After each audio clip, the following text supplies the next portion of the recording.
حتی اذا بلغ اشدہ، یہاں تک کہ جب وہ اپنی پوری قوت کو پہنچتا ہے، بلوغت کو پہنچتا ہے. اور یہاں سے بلوغت مراد جو ہے وہ نفسیاتی بلوغت ہے، ذہنی اور نفسیاتی بلوغت.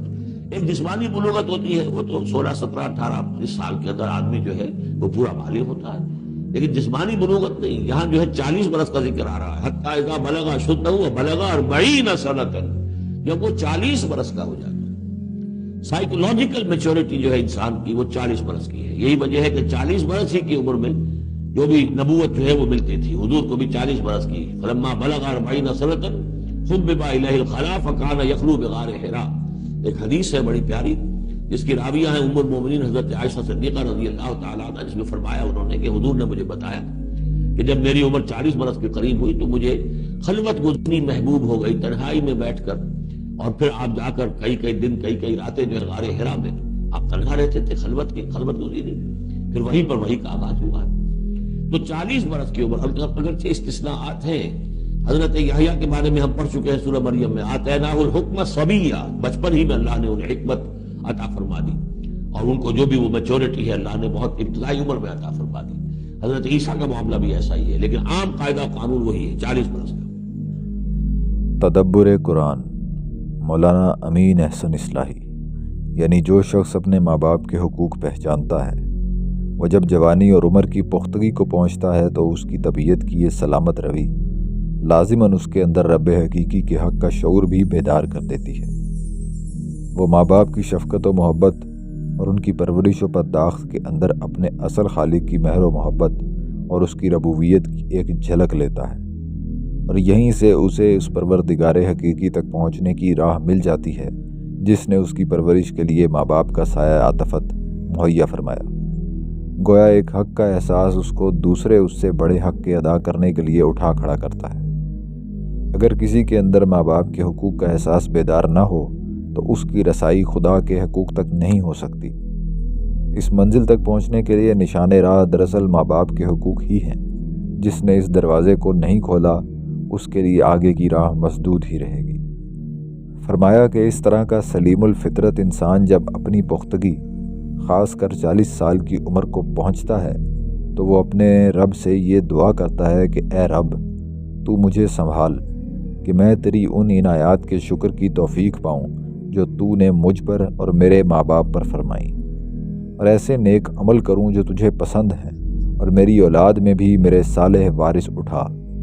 میں نے تیری طرف رجوع کیا اور میں تیرے فرما برداروں میں سے بننے کا عہد کرتا ہوں. اس شعور کے بیدار ہونے کا اصلی وقت تو جوانی یا سن رشد ہے، جس کو یہاں بلغ اشدہ کے الفاظ سے تعبیر فرمایا ہے.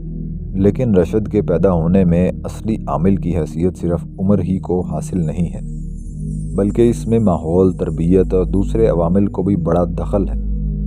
اس وجہ سے ہر شخص کے لیے کوئی ایک عمر رشد کی معین نہیں کی جا سکتی. چنانچہ ہمارے علماء کے درمیان اس باب میں اختلاف ہوا ہے، اور اس اختلاف کے لیے معقول وجوہ موجود ہیں.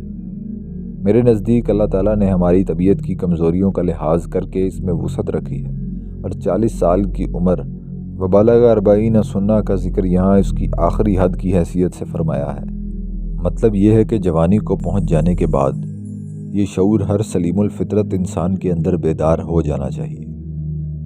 کسی کے اندر اگر بعض موانع کے سبب سے بیدار نہ ہو یا پوری طرح بیدار نہ ہو تو 40 سال کی عمر کو پہنچ کر تو اس کو لازماً بیدار ہو جانا چاہیے. اس عمر کو پہنچ کر بھی اگر کسی کے اندر یہ بیدار نہ ہو تو یہ علامت ہے اس بات کی اس شخص نے اپنی فطرت بگاڑ لی ہے. اس سے یہ اشارہ نکلتا ہے کہ رب رحیم و کریم نے ہماری طبیعت کی کمزوریوں کا لحاظ کر کے 40 سال کی عمر تک فی الجملہ رعایت رکھی ہے. اس کی وجہ ظاہر ہے کہ یہی ہے کہ اس عمر تک جذبات و خواہشات کا نفس پر غلبہ ہوتا ہے. آدمی اگر اپنی اصلاح کی کوشش کرتا بھی ہے تو بسا اوقات خواہشوں اور جذبات سے مغلوب ہو کر راہ سے بے راہ ہو جاتا ہے. 40 سال کے بعد جذبات و خواہشات کا زور ٹوٹ جاتا ہے. اگر آدمی ان کو غلط طریقے پر مہمیز کرنے کی کوشش نہ کرے تو وہ اپنے راہوار نفس کو قابو میں کر سکتا ہے.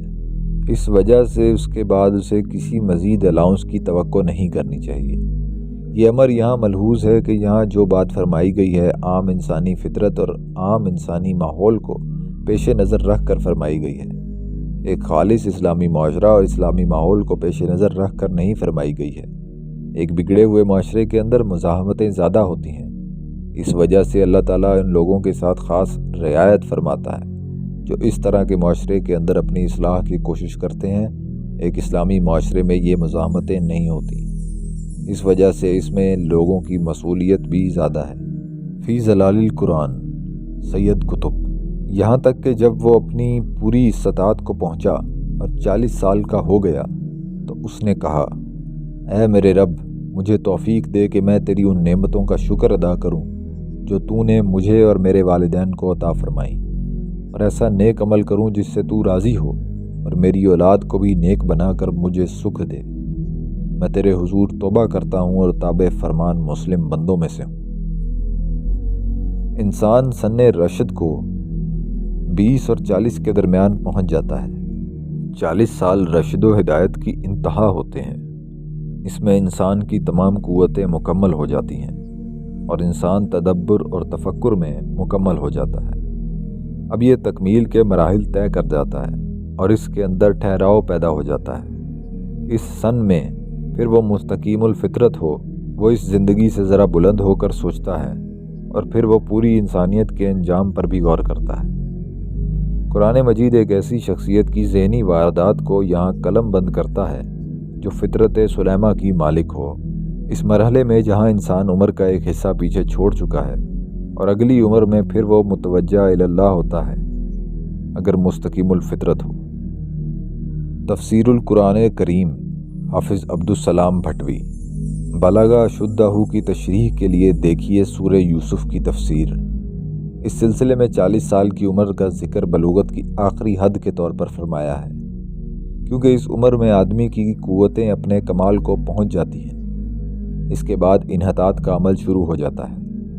اس آیت میں ہر جوان کو عموماً اور 40 برس والے آدمی کو خصوصاً خبردار کیا گیا ہے کہ اسے چاہیے کہ اپنی پرورش کرنے والے والدین کا اور اپنے والدین کے اصل مربی اور مالک کا حق پہچاننے اور اپنے والدین پر اپنے رب کی نعمتوں کا شکر ادا کرنے کے لیے اس سے توفیق مانگتا رہے، کیونکہ اس کی توفیق کے بغیر کوئی نیکی نہیں ہو سکتی، اور ساتھ ہی اپنی اولاد کی اصلاح کی دعا بھی کرتا رہے۔ اس طرح والدین کے حقوق کی پہچان اور ان کی ادائیگی، اس کے لیے اپنے رب کے حقوق کی پہچان اور اس کی توحید پر استقامت، اس کی عبادت میں اخلاص اور اس کی نعمتوں پر شکر کا ذریعہ بن جائے گی، جو انسان کی زندگی کا اصل مقصود ہے۔